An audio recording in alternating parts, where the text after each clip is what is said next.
Hi all, welcome to the 12th climate change rally in a row on every Friday. Next week will be probably around 2 o'clock because I have something to do in the morning.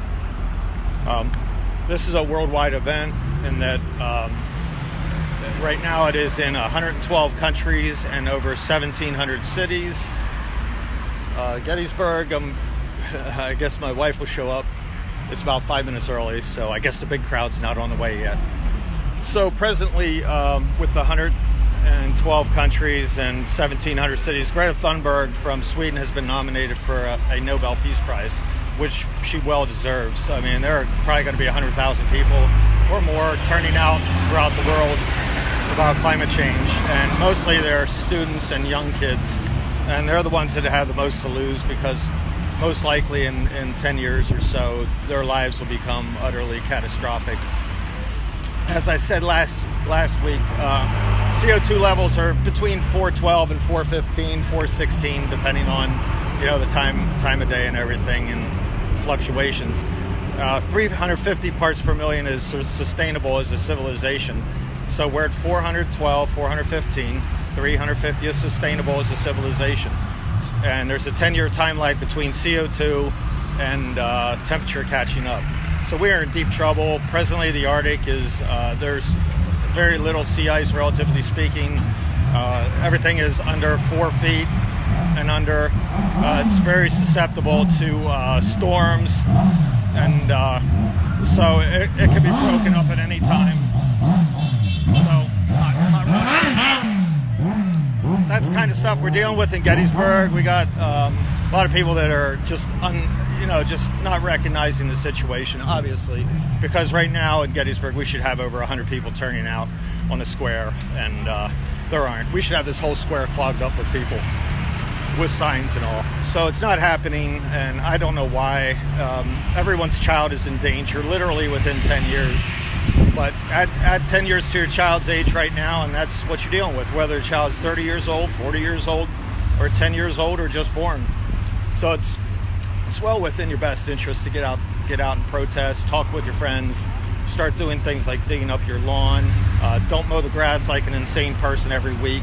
If you dig up your lawn, you don't have to do that. I mowed, I think, 5 times last year, and it was for a grand total of probably 20 minutes at the most.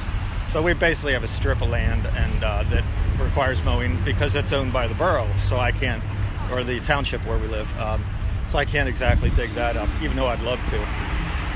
So hopefully the United States will catch on, but it doesn't look very hopeful. There are places around the whole country that are protesting right now, so that's a good sign. Locally, though, Pennsylvania is very backwoodsy and stuck with their trucks and SUVs, whether it's soccer moms or just people like their big old trucks. Now, the farmers do need them for their work, and construction guys, so you can't fault that. Well, you can fault those car manufacturers not switching combustion engines over to electric engines. It's doable. Tesla has released all of his, he doesn't patent anything, so you could steal the technology and get it going. So hats off to Europe. Very proud of you guys, and Australia and Asia. I mean, literally Africa. It's literally around the world. The only place it's not right now for the protest is Antarctica. With the Arctic melting, the permafrost is melting, as is the frozen dirt and everything around it.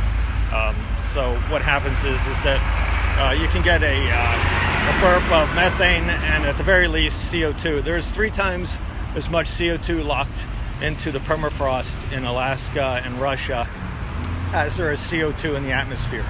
So if that CO2 ever gets into the atmosphere, our temperatures will spike immediately, as in 6 months, and then life will be almost impossible to live. Not only you have to deal with the heat and extreme temperatures and wild fluctuations, as today in Gettysburg it's 70 degrees, it's going to be 70, 74 or whatever, and that's not normal for March. March is usually 45 degrees. So you're going to get these spikes in temperature, and it causes problems for the farmers in that you can't grow food. If it's hot one day, the buds come out, plants start growing, and then it freezes, you don't have any food. I mean, everything dies. So hopefully everyone gets on board soon. It's very frustrating to watch around here, but I kind of shrug my shoulders, and this is just the way it is around here. If I ever see any movement towards positive, I'll be extremely happy. but there aren't any college kids out, there aren't any high school kids out, and they're the ones that are going to suffer the most. And you can't tell me that they don't know about the social media, what's happening. I'm an old guy and I'm paying attention to it. So next week's rally is 2 p.m. Friday, and hopefully I see someone out here. My wife will be joining me in a few minutes, and it looks like we'll have a rally of 2. So that's good. So that's all we can expect, and I hope things improve around here and things get better as far as people being knowledgeable rather than just talking amongst each other in low voices and be worried about peer pressure. So see you later. Thanks for hanging in there.